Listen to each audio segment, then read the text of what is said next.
Hello and welcome to the latest episode of How to Draw Awesome Animals with your friends at Peppermint Narwhal.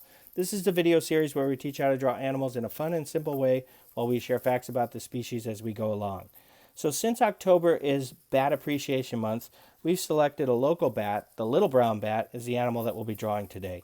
Now the little brown bat, of course, is its common name, and you can see below that in the parentheses we have its scientific name. And unfortunately below that its conservation status currently is endangered. So this animal is at risk for going extinct, and we definitely have some conservation work to do to better protect it. So that's why we do these drawings. We like to draw attention to it. Bat Appreciation Month is an excellent opportunity to talk about bats all month long during October and to remind people of their importance, get rid of the sort of fear and sort of loathing that people have for bats and help them realize that they're actually wonderful animals that are beneficial to our ecosystems. So we'll go ahead and talk about that more as we draw. We'll get this out of the way, and as you can see here, I'm going to be using pencil and paper as my drawing medium of choice. Now that's the usual way I draw on this channel. Quick shout out as I'm getting started here to Jason Price. Thank him for a simple suggestion he had to help us improve our audio on this video series. So this first video, hopefully we'll use this new technique and hopefully you'll be hearing me a little better and more clear. On this drawing here, I've got 3 dots on my page. If you've been on the page before or this channel before, you know that's going to be a curved line. I teach you a method of essentially drawing from anyone of any skill set, especially beginners. I like to teach this method because it's sort of a way to confront the page and follow along in an easy way. And 3 dots are basically a way to do a curved line, with the middle dot sort of serving as the arch of the curve. And I'll go ahead and just start off with that right out of the gate. When you're drawing animals, you're going to be drawing a lot of curved lines, so we'll get used to this. But there will be times where we draw just a straight line, much like your traditional dot to dot, and we'll just use 2 dots for that. So there we go. We've got a nice curved line right out of the gate. Below that, where I ended up, I'm going to put a dot there. I'm going to use this dot now as the middle dot, and then I'm going to put a dot up here. And get another nice curved line here. That looks pretty good. So that looks pretty good. At the top here, I'm going to put a dot here and a dot here pretty close together. I'm just going to kind of round that off there. And I'm going to use that end dot. Oftentimes I'll be using the end dot and then adding 2 more to again make 3 and give us a nice curved line. So there we go. We essentially got a bit of the back of the head and our ear starting to form. And again, this is one of the big ears on this bat. So now that we've got that ear sort of fleshed out, I'm going to draw the inner ear. Now I won't need dots for that because I'm just going to sort of mirror what I've already done or use it as a frame of reference. I'm just tucking it in, and now I'm kind of repeating those same sort of lines there inside the ear to capture the inner ear. So that looks pretty good. All right, so now on the inside of the ear, I'm actually going to put a dot at one side and a dot at one end and a dot at the middle, and this one's going to be a real high arching curve. There we go. That looks pretty good. And now inside of the ear, I'm actually just going to sort of draw these curving lines. I'm not going to use dots. And that's just going to sort of indicate some of the details in the inside of the ear. These animals have extensively complex ears, and they do pretty much most of their navigating of the world using their ears are very important to that, and I'll talk about that in a moment. So there's one of the ears there. We'll go ahead and use this dot here that we left off on this side of the ear. And then we'll put a dot here and a dot here. So there's 3 dots kind of close together. I got another nice sort of straight line or curved line there. And actually we will do a straight line here. We'll put a dot right there, and we'll just kind of do our first sort of straight line there. That looks pretty good. Okay, so now I'm going to put in the eyes. The eyes are quite small, and we'll go ahead and put an oval right about here, just below the eye there. Just below the ear there. And we'll put another one kind of right where we're working on this spot here. And again, they have very small eyes, so we'll just make these small little ovals. I'm going to mostly darken them in, but leave a hint of white paper. Since they're fairly small, it's a little difficult to do, but essentially color in, but leave a little bit of white will help them stand out with a nice highlight. So that looks pretty good. From this eye here, I'm going to just put a dot down here and make a nice straight line for the snout there that we're working towards. Okay, so we'll go ahead and put the other ear on.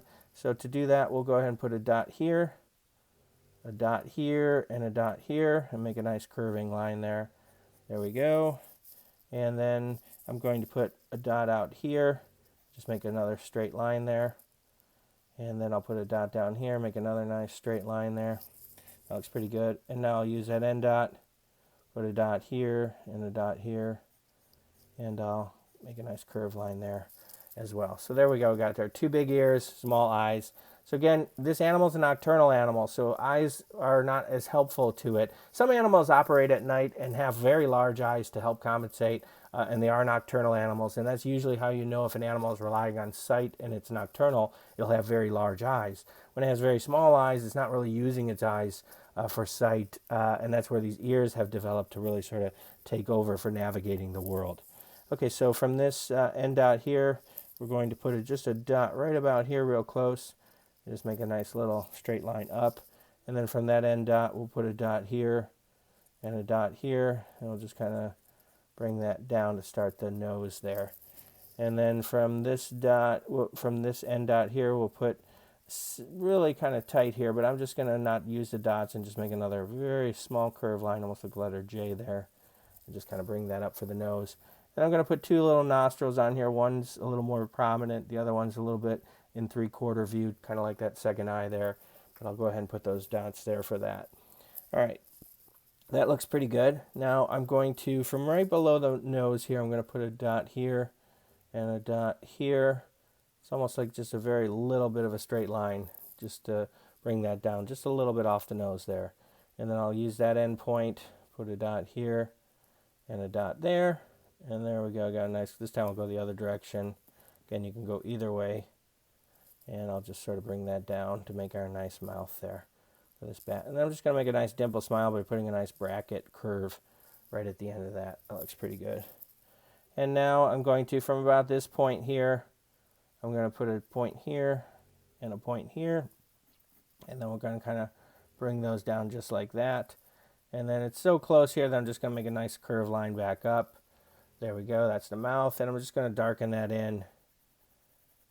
So we can see it a little better and know that that's goes inside there. Okay, that looks good. Now from the bottom of the mouth here on this side, I'm going to put a dot here, a dot here, and a dot here. It's real tight, but I'm essentially making a little chin there. There we go. And then from that chin, I'll put a dot here and a dot here. I'll connect it to the back of the head drawing there that we had. Again, you can go either direction once you got your dots in place. Sometimes I like to go the other direction. Sometimes it's easier to target. Really, whatever is helpful and makes sense to you. Now that I've got my drawing head done, I'm just going to kind of go along this outer line and just sort of add these little, almost like cusps or curves, small little mounds, just to sort of show these a little fuzzy, little brown bat is a little fuzzy there. So I just sort of, that's why sometimes it's nice to go light first and then use darker lines for the final details. So there we got these big ears, small eyes, and again we said he's using these big ears to find his way through the landscape. So how is he doing that when we typically navigate the world? We're using our eyes. This guy can see, but not very well, and the ears are so developed that it's actually using sound. It's going to emit a high-pitched sound from its mouth and the vocal cords. It's going to beam that out into the world. That sound is a very high-pitched sound. We can't even hear it. It's beyond our level of hearing, but that sound goes out into the environment, travels any distance until it hits an object, and then it bounces back off of that object, and then that gives the bat a sense of something's there, like, say, a tree is in front of it, so that it's going to watch out and not hit that tree. So it's actually so effective that it can actually map its environment very in high detail, so it can see the branches of the trees, the whole tree, the bigness of the tree, and it can easily get around that. And then also can hit on a precise small thing like a mosquito that it wants to find in the air to eat. And again, this bat is a predator. He's going to eat these mosquitoes. Another reason why bats are so wonderful and important to us, he's using that sound at night to beam it out into the darkness, target that mosquito with the sound. It bounces off the mosquito, comes back, and he knows right where to find him, and he's going to fly to him and capture him for a nice meal. So again, that's another valuable contribution that bats have to us, is that there's pests like mosquitoes that have a valuable place in the ecosystem. Not many of us they're probably not on our favorite animal list. In fact, many of us don't like them at all. And they do carry diseases. There's 3 dots. We're doing a curved line. They do carry diseases, so that's not a good thing, and they could spread those the more plentiful mosquitoes are. So having bats out there balancing the system is really crucial to us, and another reason why we should have an appreciation for bats, because they're essentially our own safe mosquito repellent. All right, so there we go. We've got the sort of bottom of the body sort of coming there. Next thing we're going to do is we're going to put on this wing. And the wing is essentially formed by the arms and the hand especially. So we'll start with a dot here. We'll put a dot here.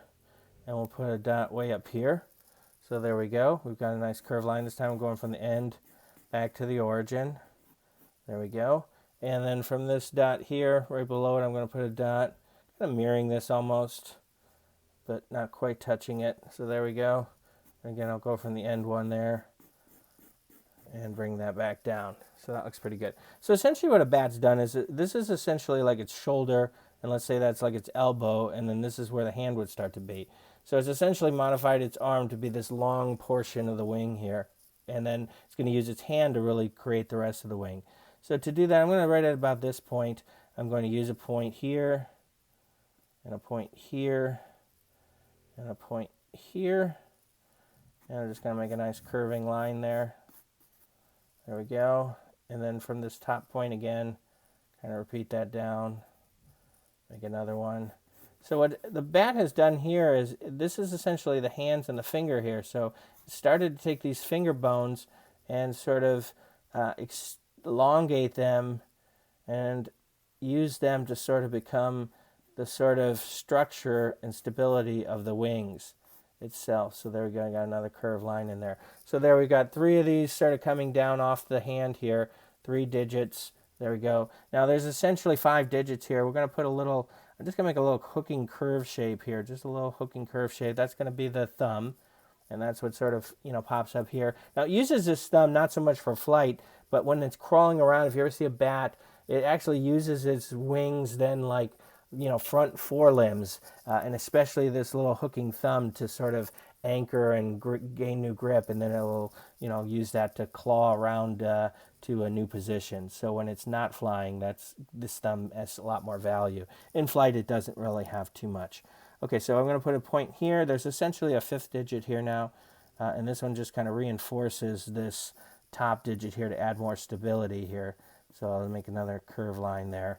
And there we go. We've got that sort of bat wing starting with all the sort of fingers. And the reason I drew it like this is also because it's really one of the easiest ways to draw it. But it also reinforces how it's evolved to take a hand much like ours and extend. Imagine my fingers just kept going, and then there was some webbing in between there, and that actually became these really long membranes over time. So that's how the animal has been able to master flight, is by re-engineering its hand and arm to do this. So now that we've got this here, I'm going to take these end dots here, these end digits, and put a dot right in the middle, and this is going to serve as just a sort of nice curving line connecting these two. So oops, a little sloppy there with my drawing, but I'll correct it. Again, that's kind of what you do in drawing. A lot of times, sometimes you miss your target. Sometimes a lot of drawing is just sort of feeling, the early sketches just kind of feeling things out. A lot of times you keep going back over until you get it right. Drawing, I rarely see people who are just, usually if you see someone who does it perfectly the first time, that was not the first time. They've done it many, many times and repeated it. So again, I've got these dots now in between digits that I'm using to make just our typical curved lines. So the middle dots then become this sort of arch of the curve there. So there we go. And then up here, I'm just going to sort of just extend that to that other digit there. That looks pretty good. So I didn't do the rest of this because I've got to kind of come back down here. So from this dot here, I'm going to put a dot here and just make a little straight line. I'm going to put another 2 dots here. Just start the leg there. So that looks pretty good. And then from there, I'm going to just kind of taper this with another straight line. Same thing here. Another dot, another straight line. And now I'm going to kind of put the feet on here. Do that, I'm going to put a dot here, and a dot here. Make a nice curving line. And then from here, this side, I'm going to make a dot here and a dot here, a little closer together, curving line. And then I'm going to sort of put the toes on here. And to do that, I'm just sort of making basically mirroring that outer one and just sort of rounding them at the edge. Making a few digits there, just like that. That looks pretty good. And now from this toe, about here on the back side of it, we'll put a dot right about there where the ankle-ish would be area, and we'll put a dot in the middle, and now we can come back to this guy and connect it just like that. And that's how it really works. It connects to that back leg. And then the back leg, right off of the back side of this leg here, we'll put a dot. We'll put a dot here, and we'll take it up to about that in the armpit area, and that'll serve as the rest of the body there. And then we'll put a dot over here, right about where that thumb is. Put a dot up here, and a dot down here, and there's a little bit of membrane that actually sort of is on that side of the body as well. And I'll just kind of connect that. So there we go. We got one of our wings there. The other wing is going to essentially be sort of behind the bat and then come out this way. We'll do that in a moment, but I'm going to put on the other leg here. So I'll put a dot here, make a straight line. Same thing we did before, 2 dots there, straight line. And then again, just kind of tapering that down a little bit. 2 more dots adding on to make another little bit of straight line there. And then the foot is going to be just the sort of same way we did this other one, but a little bit reversed. So I'll put a couple dots here. And again, we said this animal is nocturnal. It's actually operating almost completely in the dark. Most of its life is spent in the dark. You really only see it at dusk times, and then for the most part, the rest of that gets pretty dark. And even then, it's not the most brightest time of day. They also, in the daytime, will stay in their roosts, oftentimes a cave, a cavern, or some type of dark place that it can get into. Some of them use old structures that people leave around, like barns or silos. So they even can use a man-made structure. It's just basically a nice dark place for them to rest during the day to wait for the evening. Okay, so now that I've got this foot here, I'm just, again, putting in those little digits there. Just a little bit of detail there using that sort of simple curving line technique. This guy actually has a little bit of a tail here, so we'll go ahead and capture that by putting a dot here, and a dot here. Kind of bring that down just like that. And then from this tail, I'm going to put a dot here and a dot here at the ankle, and then just kind of connect it like that with the curved line. Again, one at the ankle here, use this end dot, and then put one in the middle. And there we go, we've got that nice sort of tail connected with the fibrous wings as well, and connecting it. And by doing that, it just adds extra sort of stability in flight. All right, so we'll go ahead and come back up to the top of the head here. The wing is sort of going up in this direction, so we'll go ahead and we'll put a dot right out about here. Not seeing the full part of it behind the ears, but we'll put a dot right about there, a dot here, and a dot here, and just kind of tweak that up in a nice curving line, just like that.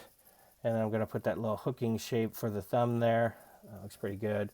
And then again, put a little dot there, just kind of remember that that's sort of where the hand's going to be working. So now I'm going to put a dot maybe right about here, and a dot maybe right about here.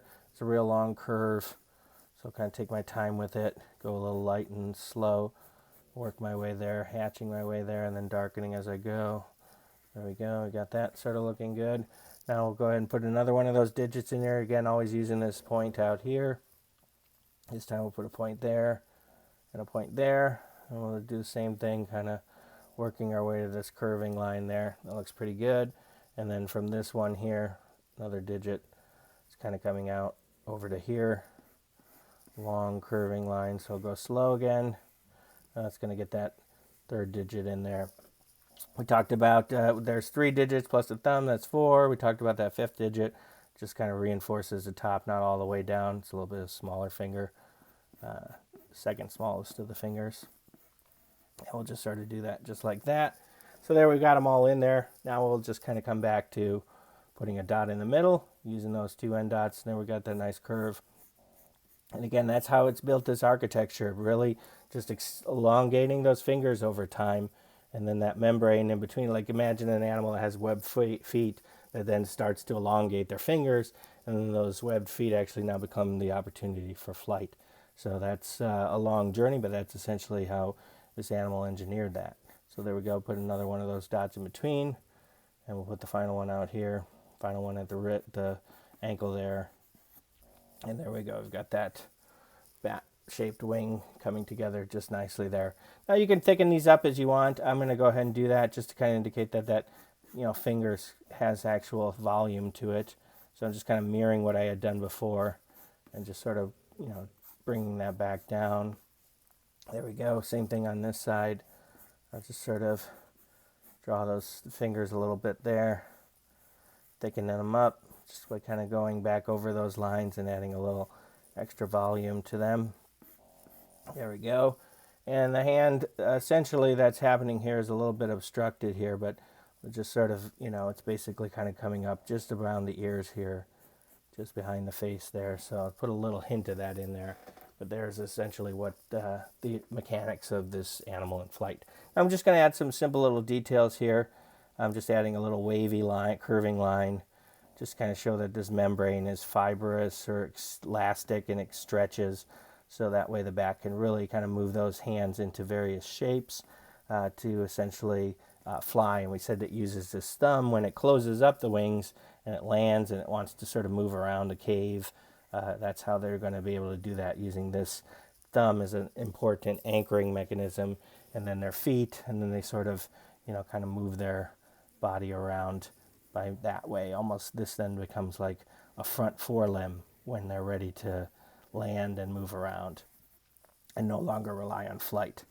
Okay, so again, we said that these animals, bats are really helpful to us in a lot of ways. This animal is a microbat. We said it's a predator. It feeds on insects like mosquitoes, so that's a huge benefit to us to keep that ecosystem in balance by basically not letting mosquito populations get out of hand, where more people would be vulnerable to the mosquitoes being, feeding on the blood of other animals, which can also then spread disease if there happen to be carrying that in the, from one blood to another animal's blood. That can be a very bad disease transfer. And bats help manage that by keeping those populations in a sort of balanced ratio. Now, other bats do not feed on insects, but other types of bats, oftentimes are called fruit bats, and these bats love fruit, and they especially love nectar, pollen, or eating fruit. And they are valuable to us because they pollinate plants that need to be pollinated so that wouldn't otherwise bear fruit. And the ones that eat the fruit then will distribute those seeds so those plants have an opportunity to spread and grow to other areas. So there we go. We've seen why bats are really important to us, both micro and megabats. They help us in so many ways. They have a really bad reputation. October is a great month to draw more awareness to us and talk about why they're cool and good and why we should be happy with bats. Obviously, that we're kind of reclaiming October as bats are scary, and you see them around Halloween, and oftentimes they look more menacing. But bats should not be something that you're afraid of. They're not something that's going to attack you. In fact, one of my favorite parts of the day during summer and fall is kind of looking up in the sort of dusk time and seeing the first bats flying around and knowing that they're doing a great service to us up there. So bats are really cool animals, very important to us. And a big part of that complex ecosystem that we all belong to. So we'd love to see how your bat turned out. Again, you can share it with us using the hashtag MintySketch. Again, if you need to get your parents' help with that, please do so. But add that hashtag so that we can all see the drawing and share it with other people from the page. We appreciate that. If you like this drawing, please give it a like. Also, if you're enjoying this channel, you can subscribe to it using hit the bell button, and you subscribe to the channel so that you'll get updates on any new videos that we post. And we thank you again for having you here. We appreciate the support, and we look forward to seeing you back here in another future episode of How to Draw Awesome Animals with your friends at Peppermint Narwhal.